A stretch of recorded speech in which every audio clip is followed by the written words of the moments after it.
السلام عليكم ورحمة الله وبركاته يا رجالة، صباح الفل ومساء وعسل. ومكملين مع بعض في سلسلة العادات الذرية، واتكلمنا في الحلقة اللي فاتت عن ازاي العادات بتشكل هويتك وازاي هويتك بتشكل العادات، ولو مشفتش الحلقة هنسيبها لك اسفل الفيديو تحت. والنهارده هنتكلم عن خطوات بناء العادة وليه اصلا عقلنا بيبنيها. ما تيجوا نشوف الكاتب قال ايه.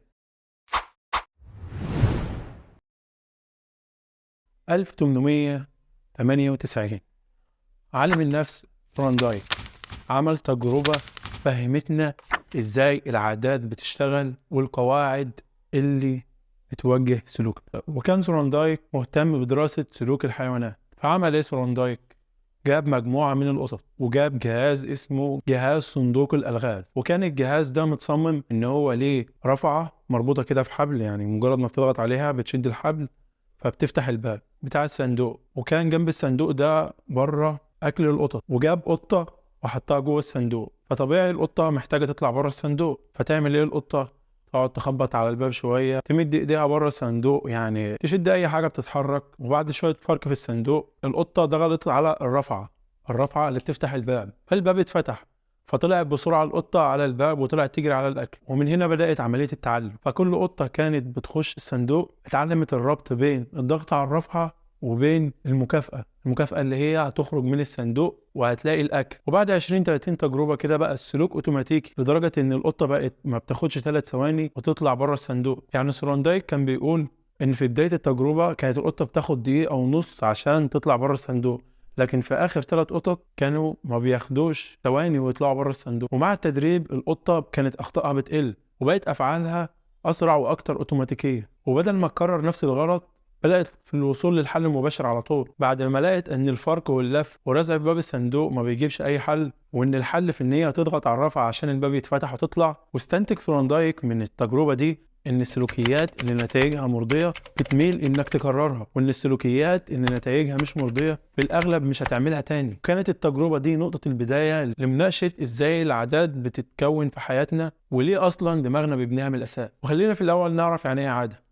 والعاده هي سلوك بيتكرر لدرجه ان هو بيبقى اوتوماتيكي، زي مثلا انت اول ما تخلص صلاه ومتعود ان انت تقول الاذكار الصلاه بعد الصلاه، فتلاقيك لوحدك كده مع نفسك بتلاقيك اول ما سلمت تلاقيك بتقول الاذكار على طول من غير اصلا ما تحس. وزي مثلا الكلمه الغريبه اللي احنا بنقولها لما حد يقول لنا السلام عليكم، تلاقيك على طول بتقول له الله وبركاته اتفضل. لا، ما تقولش الالف بتاع اتفضل، لا قول اتفضل. مش عارف ليه صراحه. طب ما تقول يا سيدي وعليكم السلام ورحمه الله وبركاته، خد لك 30 حسن. ونيجي بقى لنقطه ليه دماغنا بيبني العاده. عمليه بناء العاده بتبدا بالتجربه والخطا. فانت اول ما تواجه موقف جديد عليك فدماغك على طول عاوز ياخد قرار، طب اعمل ايه في الموضوع ده؟ وفي البدايه ما تبقاش واثق في حل، فبتقعد تجرب كتير لحد ما توصل لحل، وساعتها بيكون النشاط العصبي في دماغك عالي، فانت عمال تحلل الموضوع وتستوعب كم كبير من المعلومات وتحلله وتحاول تفهمها كلها عشان تاخد قرار صح. وبيكون الدماغ وقتها منشغل بتعلم مسار جديد اكتر فعالية. يعني مثلا انت كنت متعصب في مرة ومش عارف تعمل ايه وانت كان في ايدك التليفون، قمت ماسك التليفون قمت دشه في الارض. مرة تانية كنت متعصب برضه ما انتش عارف تعمل ايه وانت متعصب، زعقت في واحد صاحبك وخسرته وزعلتوا مع بعض. فانت هنا ما كسبتش اي حاجة غير انك خسرت في مرة تليفون وفي مرة خسرت صاحبك. فجأة كده افتكرت رسولك الكريم عليه الصلاة والسلام، صلى على النبي، وهو بيقول يعني فيما معنى الحديث ان انت لو انت متعصب اولا استعيذ بالله من الشيطان الرجيم، وثانيا لو انت قاعد اقف، او لو انت واقف اقعد، او لو انت قاعد نام او اسكت. فانت لما جربت الحل ده في المرة اللي بعدها لقيته نفع، ولقيت ان ده اصح حل، فهتلاقيك مرة في مرة لما تيجي تتعصب بتعمل نفس الحل ده عشان ده اصح حل واسلم حل. فانت كل ما تجرب وتفشل وتتعلم من فشلك بتعزز من الافعال المفيده وتقلل من الافعال عديمه النفع. وانت كل ما تواجه مشكله وتتكرر معاك فيبدا دماغك في اتمته حلها، واتمته دي اللي هو يعني خليها اوتوماتيكيه تشتغل لوحدها. يعني مثلا انت رجعت من الشغل مفرهد وعرقان وجايب اخرك وخلاص، يعني وراجع ومش طايق نفسك، دخلت خدت لك دش عشان تروق، وانت عملت الفعل ده لا واعي، اللي هو دماغك خلاص خد على ان انت تيجي من الشغل تروح تشطف. ليه؟ عشان انت اكيد جربت قبل كده ان انت لما بتيجي من الشغل ومتضايق وحرقان وبتقعد ما بتبقاش مرتاح، فلما جربت تاخد لك دش كده حلو تطلع مروق وهادي الدنيا حلوه، فانت دخلت تاخد دش على طول عشان دماغك لقى ان ده هو الحل الانسب، فعمله على طول اوتوماتيكي. ومع تكون العاده مستوى نشاط دماغك بيقل، فما بتبقاش محتاج التركيز الكبير اللي انت كنت محتاجه في الاول، فبتركز بس على الحاجه المفيده، والحاجات اللي مش مفيده ما بتركزش عليها. ولما يقابلك مشكله زيها في المستقبل فبتبقاش مضطر تحلل كل زاويه في الموقف، زي مثال القطه اللي قلنا عليه في اول الفيديو. والاختيار اللي كان محتاج جهد قبل كده بقى اوتوماتيكي، مش محتاج منك جهد، بقى بيشتغل لا واعي. وعمليه تكون العاده مفيده لان العقل الواعي بيتعامل مع مشكله واحده بس، ما تعرفش تركز في حاجه مهمه غير في حاجه واحده، ما تعرفش تركز في حاجتين مهمين، زي ما بيقولوا كده صاحب بالين كداب. فبيفضل شغال مع الحاجات الاكثر اهميه، والحاجات اللي مش مهمه بيركنها العقل اللاواعي يعملها. زي مثلا وانا بتعلم سواقه العجل لسه وانا صغير، كان كل شغل الشاغل ان انا ابص على البدال بس وانا ماشي، ما ابصش على اي حاجه ثانيه، افضل بص على البدال. وحتى مش ماسك الجدون حلو، افضل بص على البدال وامشي بقى اخبط في ده بقى واعمل حادثه هنا ومش عارف ايه. المهم يعني خلصنا من حوار البدال، مسكت في حوار الجدون، ما اعرفش احود خالص، يعني اخاف افضل مثبت كده بس وابدله بس، مفيش اكتر من كده. فواحده واحده يعني بدات اتعلم هنا وهنا، وبعد ما خلصت من ده ومن ده ما كنتش بعرف اوقف العجله، فكنت افضل ماشي ماشي واقوم ضارب فرامل. بس اقف بقى ازاي؟ اقف كده. فلما خلاص اتعلمت سواقة العجل بقيت ممكن اعمل احتفال او تريكة عادي وانا ماشي، وانا ساعتها كده كنت معدي، او اتكلم في التليفون وانا ماشي عادي. فخلاص بقى سواقة العجلة بقت حاجة اوتوماتيكية في دماغي بيعملها، جسمي بيعملها، وانا مش حاسس اصلا، اللي هو عادي طبيعي يعني. ما بقتش حاجة مهمة زي ما كانت الاول بعد ما اتعودت عليها، وما بقتش محتاجة مني وعي زي الاول، بقت خلاص حاجه لا واعيه. ورغم الفوائد الكبيره بتاعت العادات، يجي لك واحد محنك بقى يقول لك ايه، العادات دي هتخلي الايام شكل بعض، وهتخلي يوم يتكرر كل يوم، وتخلي يومي روتيني. لازم يقول لك روتيني، ما هو محنك بقى. بس لا عسليه، طلعان ضي طلعان طلق. اقول لك انا يا صاحبي غلط ليه؟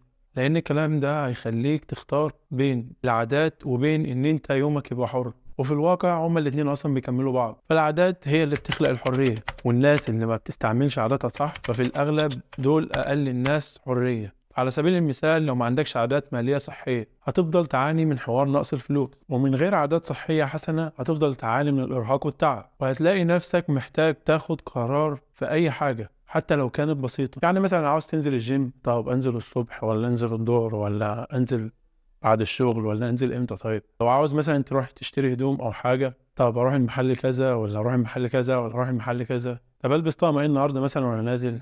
انا عن نفسي، انا كسعداوي مقسم الهدوم على الاسبوع بتاعي. يعني مثلا يوم السبت والحد مثلا هلبس طقم كذا، القميص مثلا على البنطلون كذا، يوم كذا هلبس كذا وكذا. وهنا هتلاقي عندك وقت اكتر للحريه لو خليت الحاجات الاساسيه في الحياه دي اسهل. وهنا هتعرف تخلق المساحة العقلية اللازمة للتفكير الحر والإبداعي، وتعرف تركز على التحديات الجديدة وتتعامل مع المشاكل الجديدة. طب إزاي العادات دي تشتغل؟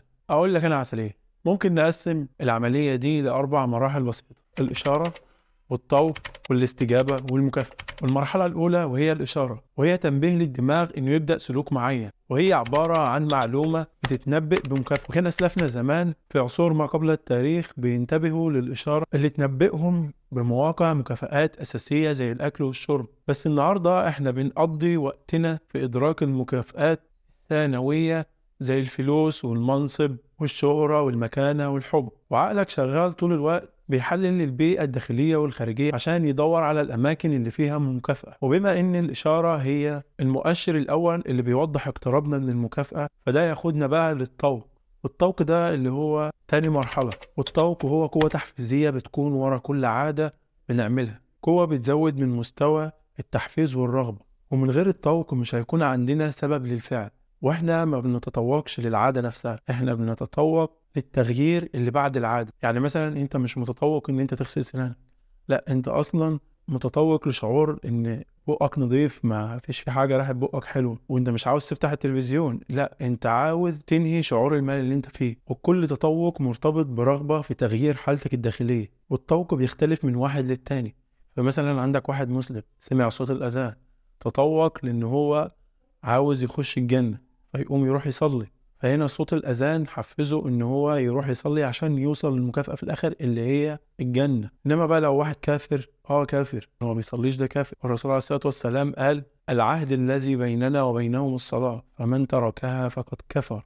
لو سمع صوت الأذان مفيش حاجة تتغير عنده عادي، لأن ده أصلا ما بعتقدش بجنة أو نار أو الحاجات دي. فهنا الطوق اختلف. والمرحلة الثالثة هي الاستجابة، والاستجابة هي العادة الفعلية اللي أنت بتعملها، وحصول الاستجابة من عدمه بيعتمد على مقدار الطاقة والتحفيز اللي عندك. فلو في فعل معين أنت عاوز تعمله متطلب جهد بدني أو عقلي أكتر من اللي أنت مستعد ليه، ففي الأغلب مش هتعمله. فالعادة مش هتحصل إلا لو كنت تقدر تعملها. فمثلا يعني أنت عاوز تطلع الدور العاشر وأنت صحتك أصلا على قدك وركبك بايظة والدنيا مبهدلة على الآخر، فمش هتطلع السلم، أكيد هتستخدم الأسانسير. والمرحلة الرابعة بقى والأخيرة هي المكافأة، والمكافأة دي هي اللي أنت بتعمل عشانها أي عادة. فالإشارة بتخليك تلاحظ المكافأة، والطوق بيخلي عندك الرغبة في المكافأة، والاستجابة هي محاولة حصولك على المكافأة. واحنا بنسعى للمكافأة عشان بتشبع رغباتنا وبتعلمنا. بتشبع رغباتنا، فالأكل والمية بيدوك الطاقة إن أنت تقدر تعيش، والترقية بتديلك فلوس أكتر، والصلاة والقرب من ربنا بيدولك الجنة، ما لا عين رأت ولا أذن سمعت ولا خطر على قلب بشر. وتعلمنا المكافآت الأفعال اللي تستحق تفتكرها في المستقبل، فدماغك شغال بيرصد الأفكار اللي بتشبع رغباتك وتقدم لك المتعة. ولو قصرت في أي سلوك من دول العادة مش هتتكون أصلا. فمثلا لو اتخلصت من الإشارة فالعادة أساسا مش هتبدأ، ولو الطوق قل فمش هتحس بالتحفيز الكافي للفعل، ولو الفعل صعب عليك فأنت مش هتقدر تعمله، ولو المكافأة ما أشبعتش رغبتك فأنت مش هتكررها تاني في المستقبل، وبالتالي مش هيبقى فيه عادة. اختصارا كده، الإشارة بتحفز الطوق، والطوق يخلينا نستجيب، والاستجابة بتقدم لنا المكافأة. وكل ما الدايرة دي اتكررت هتكون عادة أوتوماتيكية. جالك إشعار على التليفون، دي إشارة أنت عاوز تعرف في إيه، ده الطوق. مسكت التليفون، ده الاستجابة. شفت الرسالة، دي المكافأة اللي انت بترضي بيها الطاقة بتاعك. ويبقى انك تمسك التليفون مرتبط بصوت الاشعار، وزي ان انت تبقى ماشي في الشارع فتشم ريحة محشي ويبدأ ريقك يجري عليه، وتكون امك راضية عنك وتروح تلاقيها عاملة محشي، يا مش عاوز اي حاجة تانية من الدنيا. كمل بقى الفيديو المرة الجاية نعرف مع بعض ازاي نتخلص من العادات السلبية. نسيت اقفل، صح. ولو عجبك الفيديو ما تنساش تعمل لنا اشتراك. سبحانك اللهم وبحمدك، اشهد ان لا اله الا انت، استغفرك واتوب اليك. لسه برضو ما تعودتش تعمل لايك؟ انا هعلمك ازاي تخلص من العادة السيئة دي.